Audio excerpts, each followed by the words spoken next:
Claire adjusted her scarf as she pulled up in front of the house, the setting sun casting a golden hue across the Biltmore Forest neighborhood. The leaves had begun to fall in earnest, tumbling across the driveway like confetti from a parade long over. She smiled in the rearview mirror at her parents seated in the back seat in their Sunday best. Her father, George, wore the burgundy sweater she'd given him last Christmas. She noticed it still had a tiny fray at the cuff. He refused to let her fix. Marianne, her mother, clutched a small bouquet of chrysanthemums, her hands hidden under soft gloves that did little to ease her aching knuckles. "Big reveal time?" George asked, his voice light but winded. Claire nodded. "It's all ready, and I saved the best spot on the porch for you two." She stepped out, the crisp October air nipping at her cheeks. It was colder than expected even for Asheville. Maybe 50 degrees, maybe less. She opened the back door, helping her mother first, then offering her arm to her dad, who moved a bit slower than usual. He was proud, always had been. That he even accepted her help today told her how much the cold was affecting him. As she approached the front porch with them, she paused for a moment just to take it in, the house she'd dreamed of for years. 3 bedrooms, wraparound porch, a little garden spot out back, and the guest suite. God, the guest suite. She'd designed it for them. Lower floor, no stairs, wide doorways, a little sitting nook where her mom could knit and her dad could read his paper. She reached for her keys, excitement buzzing, and placed one in the lock. It didn't turn. Claire frowned, tried again. Nothing. She pulled the key out, examined it, then slid it back in, jiggled it slightly. Still stuck. "That's strange," she murmured. "It's not working," George asked behind her voice, already thin with cold. "Must be stuck," she said quickly, forcing a chuckle. "Let me ring the bell." She pressed it once. Chimes echoed faintly inside. They waited. No one came. She rang again, knocking firmly this time. Through the beveled glass she could see figures passing by, laughing, holding glasses of something amber. A string of violin music floated through the door as someone adjusted the speaker system inside. It wasn't the warm, intimate housewarming she'd planned. It was a party, a big one. Her stomach tightened. Maybe they didn't hear, Marianne said, pulling her jacket tighter. Claire nodded, masking the sharp jolt of unease that shot through her. "Let me call Andrew," she said, already reaching for her phone. Straight to voicemail. She tried again. Same result. "Hang on, let me try the back." George was now rubbing his chest lightly, a move Claire had learned to watch for. It wasn't dramatic, he'd always try to mask any discomfort. But it was there. Claire helped him sit down on the porch step, wrapping her coat over his shoulders. "Just rest a sec, Dad. I'll get us in." She guided Marianne to sit beside him and then walked quickly around the side of the house. From the backyard, everything looked different. Lanterns had been strung between trees she hadn't decorated. Tables covered with white linens and crystal glasses lined the patio. A small group of formally dressed guests stood near the grill sipping champagne. They looked like magazine people, shiny out of place. She saw her mother-in-law, Cynthia, standing near a tall heat lamp, gesturing with one hand as a small crowd nodded attentively. Claire hesitated. Something was off. More than off. She knocked on the back door. A young man in a catering uniform opened it, brows raised. "The entrance is around front," he said curtly. "I'm the homeowner," Claire replied, jaw tightening. "My parents are outside. In the cold. We were locked out." The man blinked. I'll check with someone." He disappeared. Claire waited, arms crossed against the growing chill. Cynthia appeared moments later, flanked by a woman Claire didn't recognize. Her smile faltered when she saw Claire. "Oh," she said. "We weren't expecting you just yet." Claire stared at her. "You changed the locks." "We had them upgraded, Cynthia replied smoothly. Security, dear. This neighborhood has had incidents. Without telling me, Cynthia shrugged. Andrew said he'd give you the new key. Claire inhaled slowly. My parents are outside. My father had heart surgery. My mother can barely stand. Well, we're a bit busy right now, Cynthia said as if she were commenting on the weather. It's not the best time. Why don't you take them to dinner and come back later? Claire's voice dropped. Open the door. But Cynthia was already walking away. Claire stood frozen, blood pounding. Her parents were still outside. Her phone buzzed with a text from Andrew Slight, change of plans. We'll explain when you get back. She didn't text back. She ran. Back at the porch, George was hunched over, breathing shallow. Marianne had pulled the small throw from the back seat over his shoulders, but her own lips had taken on a faint bluish hue. Claire knelt beside them, fighting panic. We're going in, she said. Now. She scanned the house, calculating. The basement window. Last week the handyman had mentioned it didn't quite latch. She helped her mother stand. Follow me. Slowly. They circled the house again. The party was now louder, clinking glasses, bursts of laughter. Claire ignored them. She found the window. It was cracked open just enough. She tugged it. It gave. She turned to her mother. Wait here. With a grunt, she hoisted herself up, squeezed through the frame. Her shoulders scraped the sill, the rough edge tearing through her blouse. She landed hard on the basement floor, pain shooting up her ankle. But she didn't stop. She bolted up the stairs. The house was unrecognizable. Rented furniture. Caterers in black and white. Her photos gone. Decorations replaced with sterile arrangements of orchids and metallic centerpieces. She made for the front door. Threw it open. Dad, Mom, come in. George stumbled in first, pale and trembling. Marianne followed, eyes wide. Claire guided them to the couch, her couch now shoved against the wall behind a wine cart.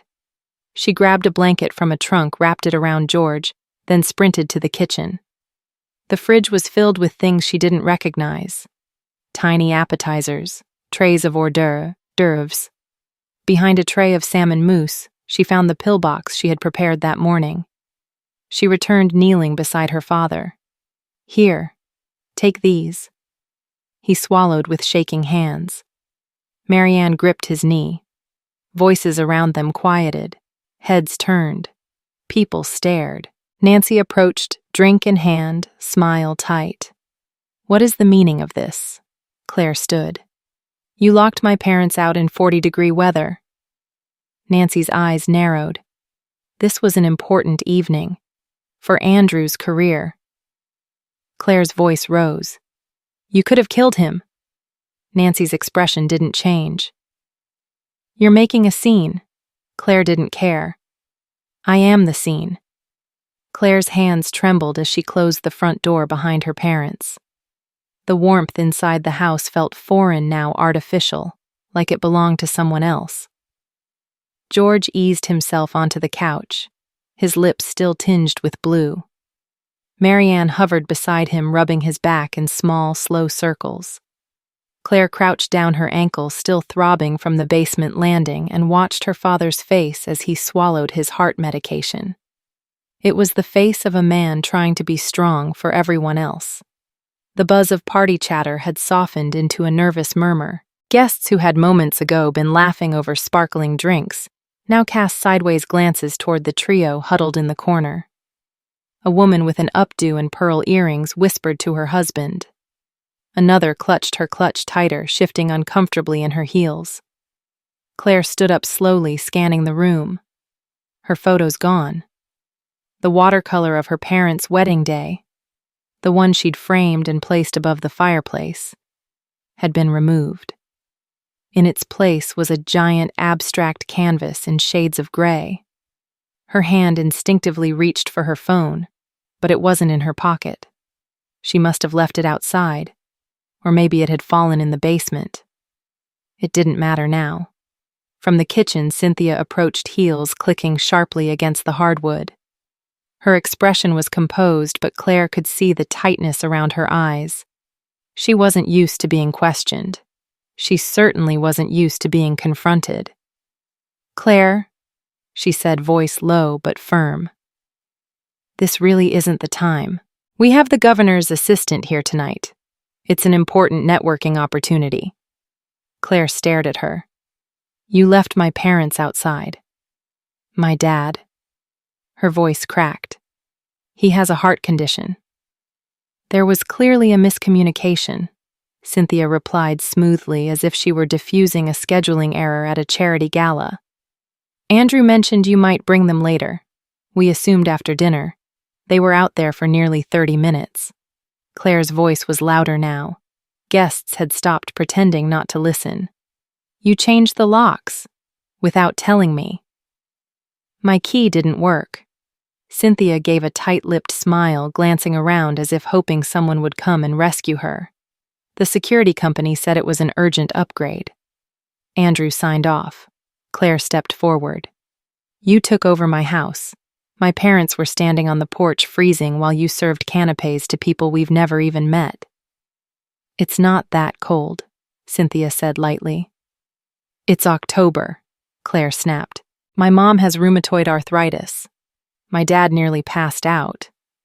Nancy blinked, then adjusted the collar of her cashmere wrap.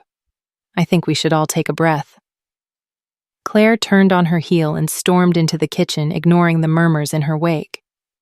Andrew was there, holding a glass of whiskey and laughing with 3 men she didn't recognize. One of them wore a name tag. She didn't care what it said. He froze when he saw her. "Claire," he said, his voice overly casual. "I was just... What the hell is going on?" The room fell into silence. The man with the name tag cleared his throat and backed away. Claire kept her voice low but steely. "You changed the locks. You let your mother take over the house, and you let my parents freeze on our porch." Andrew's eyes darted to the guests. "Let's talk in private." "No," she said. "We talk now." He took a sip of his drink, buying time. "I thought we discussed your parents coming another time. Once things settled." "We never discussed that. I told you I was picking them up. I told you my dad needed the fridge for his medication. There must have been a miscommunication." Claire took a step closer. "Don't you dare gaslight me." Andrew's face flushed. "Look, my parents went to a lot of trouble to make this event happen, and they nearly killed my father in the process." A gasp came from someone nearby. One of the caterers stopped pouring wine. Andrew lowered his voice. "You're being dramatic."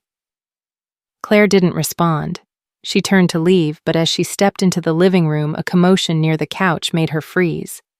George had slumped to one side, his face contorted in pain. "Dad." Claire rushed forward, pushing past startled guests. Marianne was already holding him upright, tears running silently down her cheeks. He says it feels like the last time." Claire dropped to her knees beside him. Okay, Dad, stay with me." Deep breaths. He gasped, clutching his chest. Claire grabbed her phone, thank God it was on the coffee table, and dialed 911.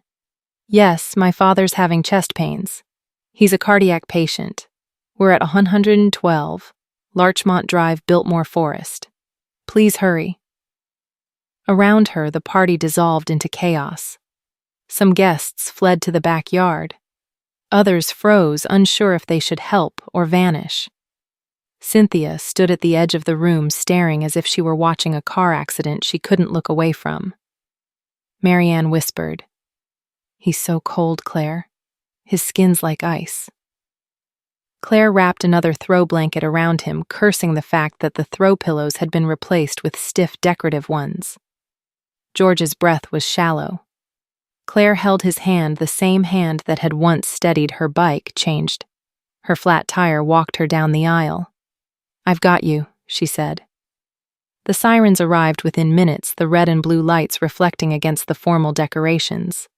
Paramedics rushed in asking quick questions, assessing hypothermia, possibly cardiac distress, one said. As they loaded him onto a stretcher, Claire climbed into the ambulance without asking. Andrew followed her to the door. "Should I don't?" she said. "Just don't." Inside the ambulance, Claire held her mother's hand. Marianne looked older than she had an hour ago, her eyes glazed with fear. Claire felt her throat tighten, but refused to cry, not yet. At Mission Hospital, they were rushed into the ER. Nurses took George to the back. Marianne was seated and wrapped in warm blankets.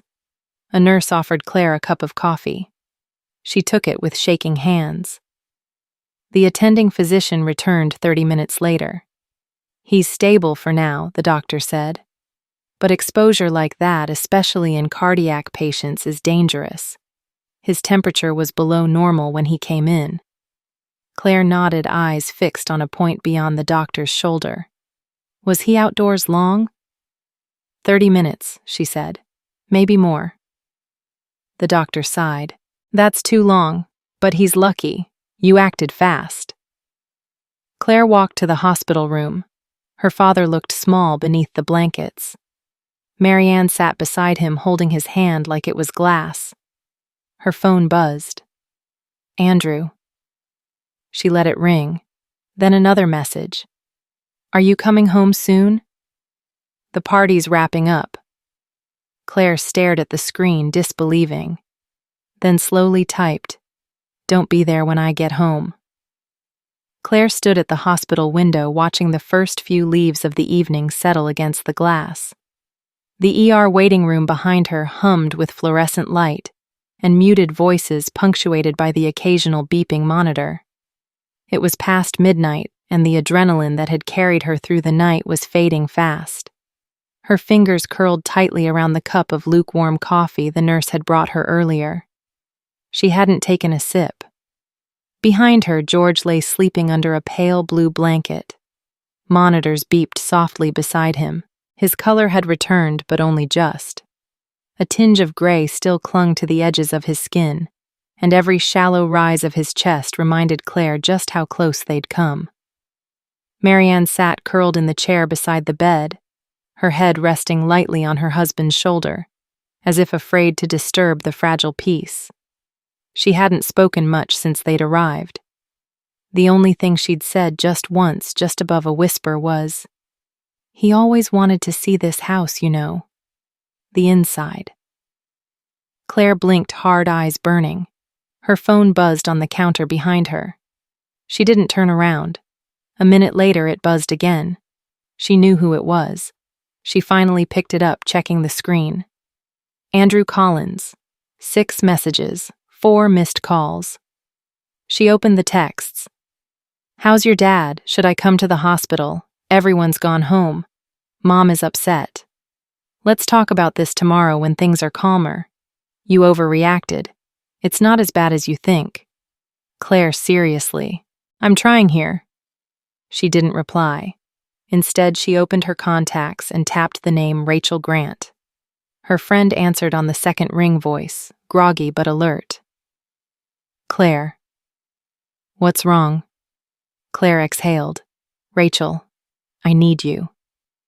That was all it took. 20 minutes later, Rachel walked into the ER waiting room in yoga pants and a college hoodie, hair pulled into a messy bun. No makeup, eyes blazing. She dropped into the chair beside Claire, took one look at her and said, "Start from the top." Claire did. Everything from the lock change to the party, from her father's collapse to Andrew's texts. Rachel listened, expression darkening by the second. When Claire finally stopped talking, Rachel asked quietly, "Did you say they used your credit card for the catering?" Claire nodded. "The statement came 2 days ago. I didn't recognize the vendor name. Looked it up last night, local catering company. Invoice $22,000. Rachel let out a low whistle. "And you didn't authorize it?" "I never even saw the menu." Rachel stood. You need legal help. Not tomorrow. Not next week. Now. I know. Claire, she said, lowering her voice, what they did tonight. That could qualify as elder endangerment. Your father's a cardiac patient. They knowingly left him outside in the cold. And if what you're saying is true about the credit card and the bank account withdrawals, that's financial abuse. Claire stared at the floor. It's like I wasn't even part of my own life. They just took it, rewrote the whole thing. Rachel placed a hand on hers. Then let's take it back. By the time Claire arrived home the next morning, the house was quiet. No cars in the driveway. No music. No laughter. Just silence. She stepped onto the porch, hesitant. The flower pots had been moved. One of them was chipped. She unlocked the door with the key she'd used the day before, the one that no longer worked. It turned now. Someone had replaced the lock again. Inside, the scent of wine and cologne lingered in the air. Empty glasses dotted the living room. A single napkin, gold foil printed with the Collins family crest, lay crumpled beneath the ottoman. She walked past the fireplace. The painting of abstract gray still hung there. In her own kitchen, her own fridge, her father's medication tray was gone. She found it in the trash, half crushed under plastic wrap and a disposable ice bucket. Her hands shook. She pulled out her phone and called the bank. 10 minutes later, she had a list of recent transactions. 2 transfers each for $20,000 had been made from the joint account she shared with Andrew. Both signed electronically. Both with a matching IP address registered to Andrew's home office.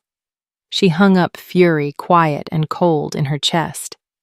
The door opened behind her. Andrew walked in, tie-loosened sleeves rolled. He froze when he saw her. "Hey," he said. "I was going to call again." "You already did. I figured you needed space." Claire said nothing.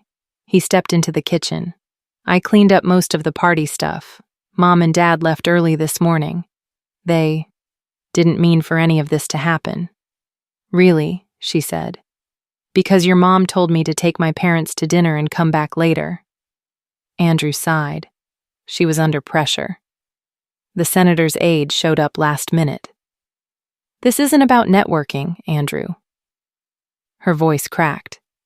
"This is about my parents. About me. About the house I helped pay for." Andrew lowered his gaze. Claire stepped closer, holding up her phone. "Did you authorize 2 transfers yesterday? From our joint account?" He hesitated. "Yes. Without telling me I was going to." "It was for the party." Claire blinked. The party. He shrugged helplessly. "It was important. More important than my father's life." He didn't answer. Claire felt something inside her break.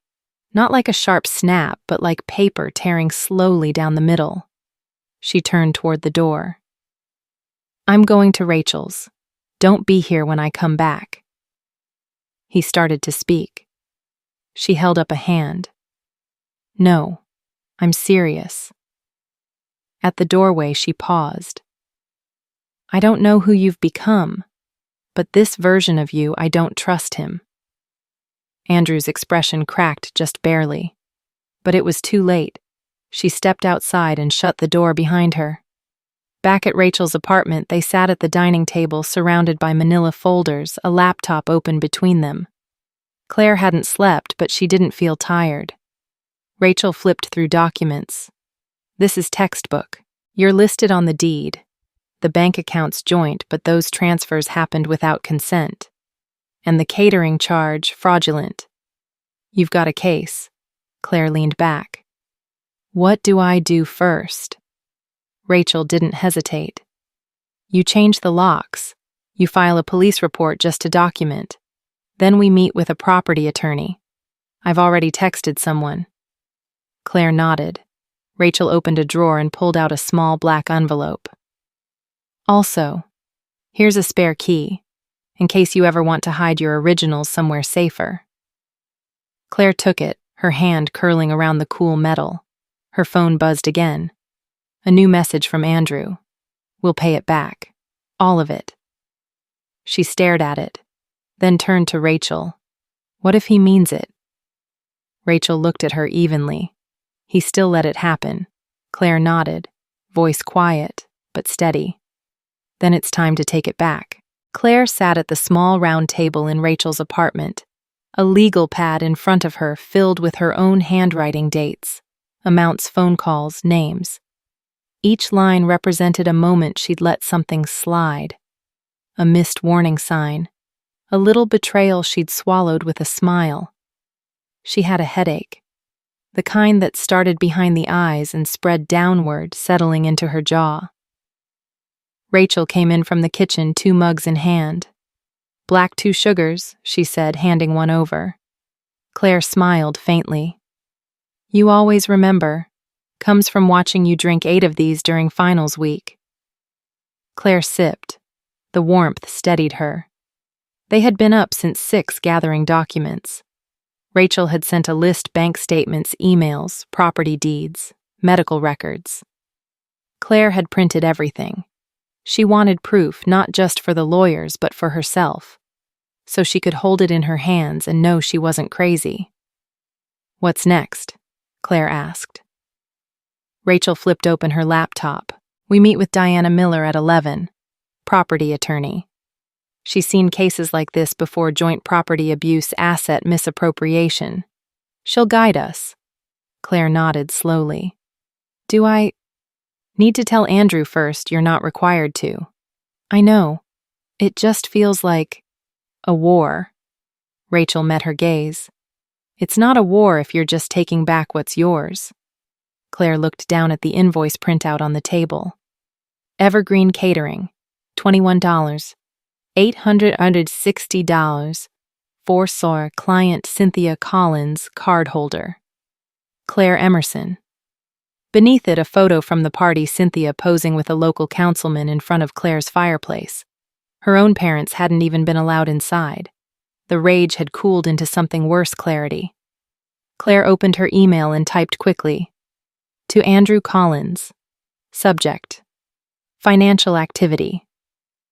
Andrew, I've reviewed the recent withdrawals and charges. As of this morning, all shared accounts have been frozen. I'll be meeting with an attorney. Do not use my name, address, or financial information going forward. Claire." She hit send before she could hesitate. Rachel glanced over and gave a short nod. "Good." An hour later, they pulled into a small brick office on Charlotte Street. A plaque read, "Diana Miller, attorney at law, property and estate rights." Diana was in her late 40s, sharp-eyed, warm-voiced. Her office smelled like lemon oil and books. She reviewed the file Rachel handed over, flipping slowly through pages. "You've got a solid foundation," she said finally. "Your name is on the deed. The bank account is joint. The catering charge easily contested, especially since it was signed by someone else." Claire exhaled. "What about the lock change?" she asked. Diana smiled. "Changing locks without notifying a co-owner is a legal gray area. But when it results in harm like your father's medical emergency, it's no longer gray. That becomes a negligence issue, possibly even elder abuse." Claire blinked. "You think we have a case?" Diana nodded. "Absolutely."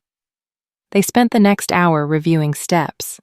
Diana recommended filing a cease and desist letter, getting a court order to prevent unauthorized access to the property, and contacting the police not for arrest, but to document everything in case charges were needed later. Rachel asked the legal questions. Claire mostly sat still, absorbing it all. It felt surreal, like watching someone else's life unravel on a TV drama.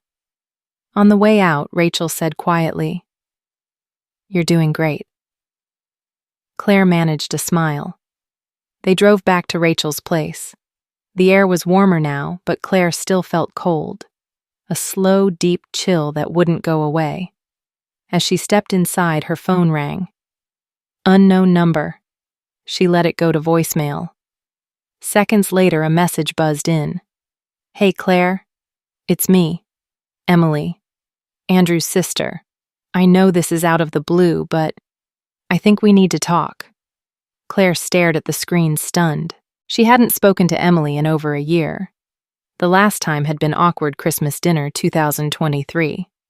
Emily had shown up alone, barely said a word, left early. Claire pressed play on the voicemail. Emily's voice was hesitant. "Hey, I know things are bad. I saw what happened with Dad and Mom." "Claire, I believe you. I really do. And I guess I just want you to know you're not crazy. They tried to do this to me too. With the apartment, the money, the guilt. I cut them off last year. I didn't know they'd moved on to you. Call me if you want. Or not. Just, you're not alone." Claire sat down hard on the couch. "Whoa," Rachel said. What Claire handed her the phone. His sister. Rachel listened, her brows lifting. She just confirmed everything Claire said. This is a pattern, not a mistake. Rachel sat beside her. Then let's expose it. The next morning, Claire returned to the house with Rachel and 2 uniformed officers. She had her ID, a copy of the deed, and the court paperwork Diana had drawn up overnight. A locksmith waited at the curb, toolbox in hand. Claire's hands were steady this time. As she walked up the steps, she thought of her father's face, pale eyes pleading, of her mother's silence, of Cynthia's perfect smile, of Andrew's hesitation. One of the officers knocked. No one answered. After 10 minutes, the locksmith went to work. Within 5 minutes, the door swung open. Claire stepped inside. It smelled like lemon polish and leftover wine. In the guest suite, she found 2 suitcases, Harold's initials embroidered on the leather.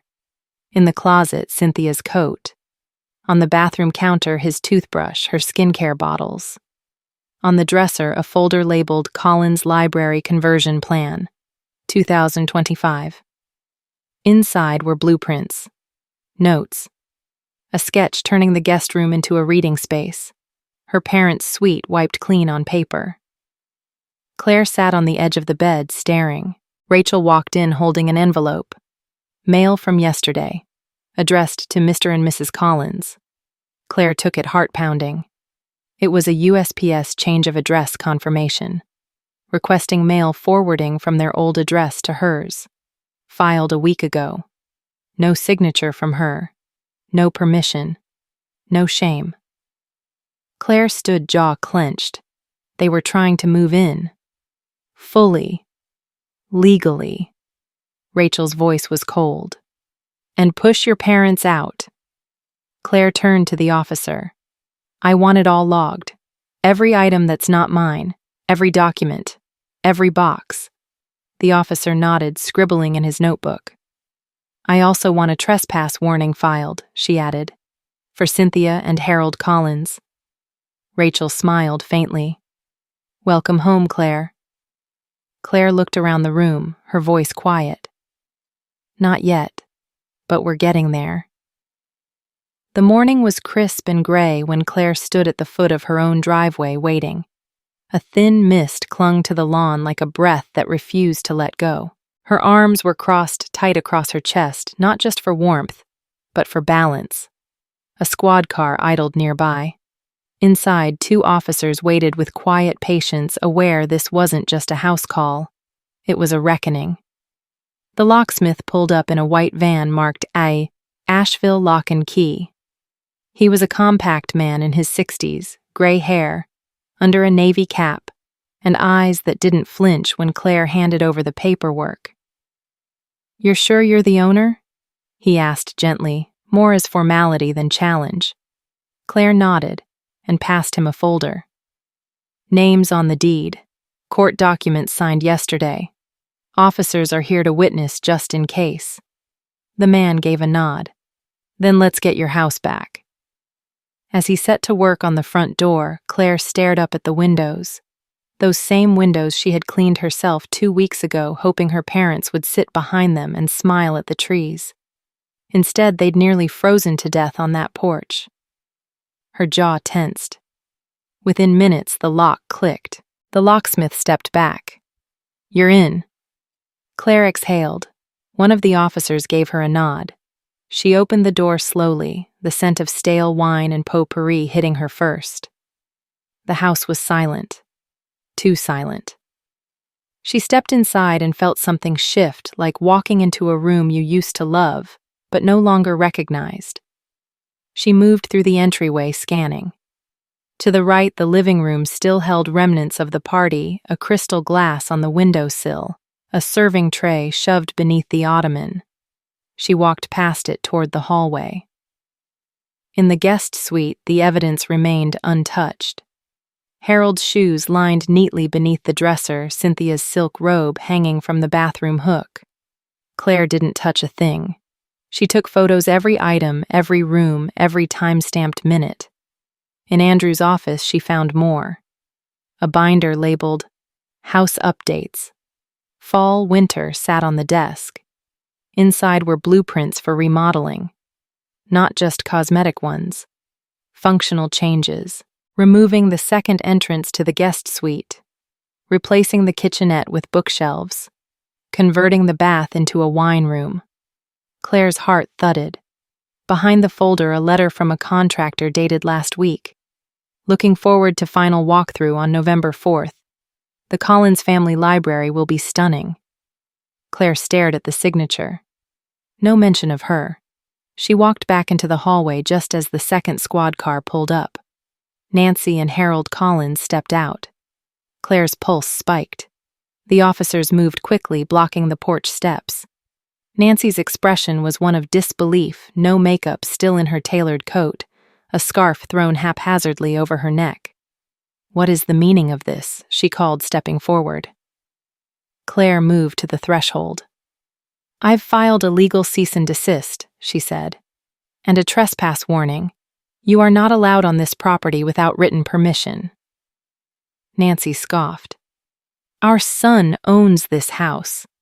Claire held up the deed copy. "I co-own this house. Andrew was never added to the title, and I paid the down payment $92,000 on my own." Harold moved forward. "You're making a scene." Claire glanced at the officers, who stepped in closer. "Sir, ma'am," one of them said calmly, "we have orders here. You'll need to vacate the property line immediately."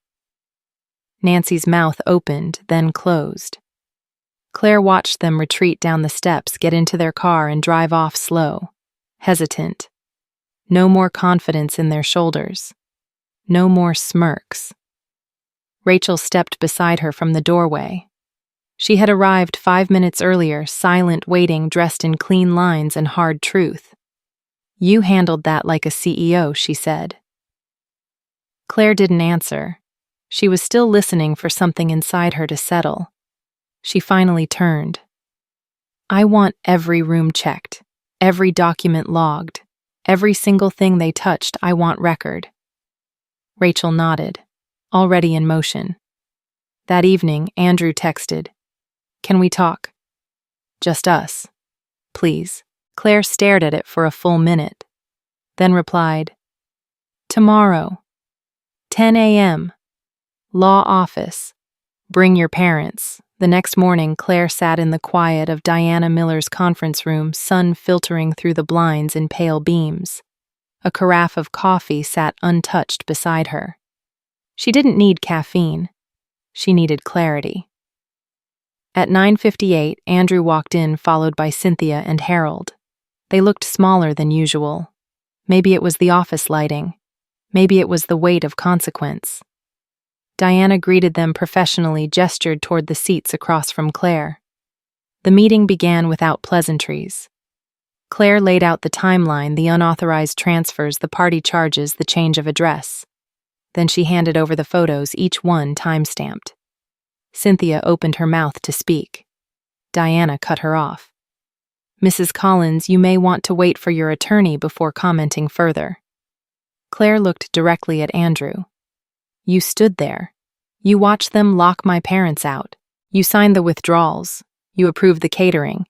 You let them start construction plans." Andrew didn't deny it. He looked down at the table, hands clasped tightly. Cynthia hissed. "It was for your future." Claire's voice was level. "No, it was for your control." Harold leaned back, silent, jaw tight. Diana slid a folder across the table. "Claire is prepared to file for full financial separation and request a protective order regarding the property. If you contest, we go to court. And I promise you, elder endangerment cases don't play well in front of a jury." Andrew finally spoke. "I'll pay it back. All of it." Claire didn't blink. "That's not enough." He looked up at her. "What do you want?" Claire took a breath. "I want the truth. I want accountability. And I want you to stop pretending this wasn't calculated." Cynthia stood. "This is ridiculous. You're acting like we're criminals." Rachel, seated behind Claire, spoke for the first time. "You're not being accused of a crime." "Yet." Silence. Claire stood slowly. "We're done here." She turned, walked out the door, down the hallway, out into the bright North Carolina sun.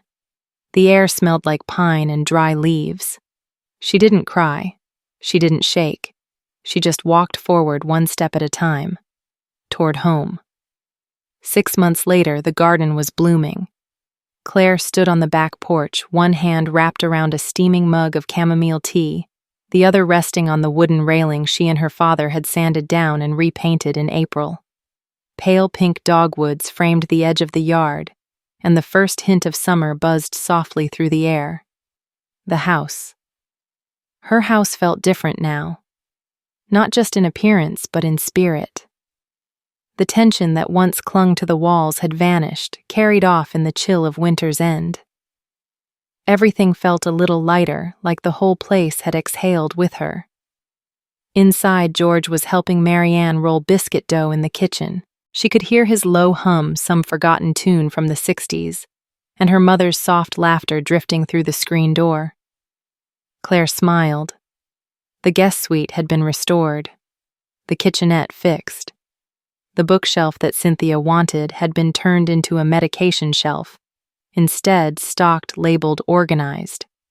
Claire had spent weeks undoing what had been done. She changed the locks again this time, with no spare keys sent to in-laws. She reopened the joint account only in her name. She installed security cameras mostly for her parents' safety, but also for her peace of mind. And she painted the master bedroom walls a soft green, because she'd always hated the cold gray that Cynthia insisted made the space look mature. In therapy, she called it reclaiming. Her therapist, Mel, called it re-rooting. Either way, it was working. Claire had gone back to work at the agency part-time. Her boss, Kelly, had been more than understanding. "Take what you need," she'd said. "We've got your back." Rachel still came by every Friday evening with wine and stories from her cases. Sometimes Olivia would join, and the three of them would sit on the porch watching dusk fall over the trees like a gentle curtain. And Andrew, he moved out of Asheville 2 months ago, took a job in Denver, sent Claire a handwritten letter before leaving 4 pages full of apology, full of reflection. She'd read it once, then placed it in a drawer. There were no court battles, no press. Cynthia and Harold agreed to a settlement quietly under advice from their attorney. The money was repaid. The name Collins never again appeared on her property paperwork. Claire didn't seek revenge. She just wanted peace. And she got it. It was late afternoon when Claire heard the familiar knock at the front door. She opened it to find Andrew standing there holding a plain brown envelope. He looked thinner, softer around the edges. "Hey," he said. "Hey, I was in town for a day, just visiting." "Emily, thought I'd drop this off." He handed her the envelope. Inside, a notarized copy of his removal from the bank account and a signed statement confirming he had no ownership claim on the house. "I wanted you to have a hard copy," he said. Claire nodded, surprised by how calm she felt. "Thank you." They stood in silence for a moment. I meant what I wrote, he said finally. I know. If I could go back. Claire shook her head gently. We can't. He smiled a sad kind. You look good. Strong. I am good. He looked past her into the house. Is your dad? He's inside. Doing great. Andrew nodded. Tell him I said hi. Claire paused, then said, I will. He turned to leave. Before he reached the steps, she added, Andrew. He looked back. You're not the man I needed, but I hope you become the man someone else deserves. He blinked, then gave her a small, grateful smile. And then he was gone. That night, Claire sat on the porch swing, her mother beside her, a shared blanket over their laps. The stars were just beginning to peek out.